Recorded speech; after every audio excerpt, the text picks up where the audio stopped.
Hi everyone, let's make paper roses today. ఎంత బ్యూటిఫుల్గా ఉన్నాయి కదా. వీ నీడ్ ఫెవికాల్, ఒక plastic glass and crepe paper set. Multiple colours ఉంటాయి.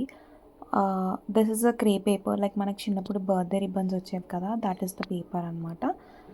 ఆ పేపర్ని నేను ఎండింగ్స్లో ర్యాండమ్గా సైజ్ తీసుకొని 2 పార్ట్స్లో కట్ చేసుకొని పెటల్ షేప్లో కట్ చేసుకున్నా. You can choose whatever petal shape you want, but both sides should be in the same shape అనమాట.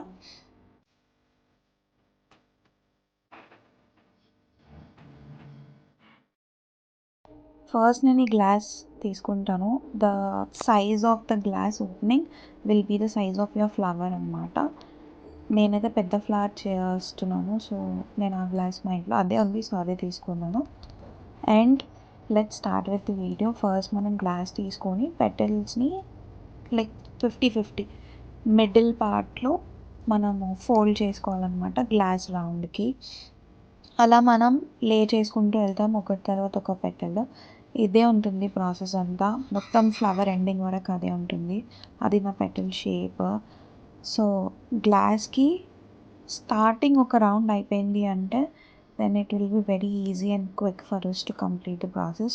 ఒక పెటల్ పెట్టి ఎండ్ ఆఫ్ ద పెటల్, ఒక కార్నర్ ఆఫ్ ద పెటల్కి ఫెవికాల్ అంటించేసి నేను ఇంకొక పెటల్ జాయిన్ చేస్తున్నాను.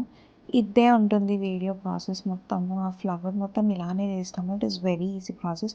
నేనైతే ర్యాండమ్గా ఏమీ లైక్ ఫిక్స్ చేసుకొని షేప్ ఇలానే కట్ అవ్వాలి, నీట్గా కట్ అవ్వాలి అలా ఏం లేదు. రఫ్ అండ్ టఫ్గా నేను కట్ చేసేసుకున్నాను because I want the process to be quick అనమాట.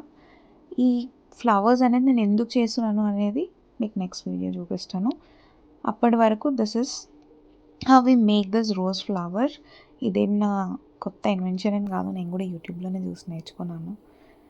ఏదో ఇలా ట్రై చేస్తున్నా. It turned out to be the best experiment అనమాట. So I wanted to share it with you guys. ఏం లేదు, పెటల్ పెట్టాలి, ఫెవికాల్ పెట్టాలి, ఇంకొక పెటల్ జాయిన్ చేయాలి. సో కంటిన్యూస్గా సర్కిల్స్ చేస్తూ వెళ్ళాలి. ఒక లేయర్ అయిపోతుంది, దాని తర్వాత మళ్ళీ ఫెవికాల్ పెట్టి ఇంకొక లేయర్ చేయాలి అనమాట. That's how the process will be.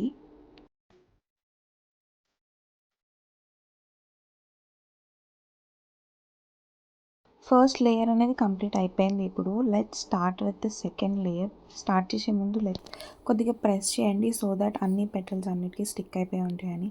Second layer కూడా కంప్లీట్ అయిపోయింది. ఎలా స్టిక్ చేయాలి అంటే ఒక పెటల్కి ఇంకొక పెటల్కి మధ్యలో సెకండ్ లేయర్ స్టార్ట్ అవ్వాలన్నమాట.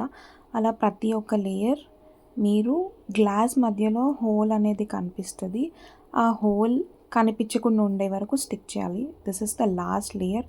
నేను స్టిక్ చేస్తూ పెటల్ అనేది హాఫ్ నుంచి ఎండ్ ఆఫ్ ద పెటల్ వరకు స్టిక్ చేస్తున్నాను అనమాట. లేయర్ వైజ్గా లెంత్ వైజ్గా చూసుకొని మీకు అర్థం అయి ఉంటుంది.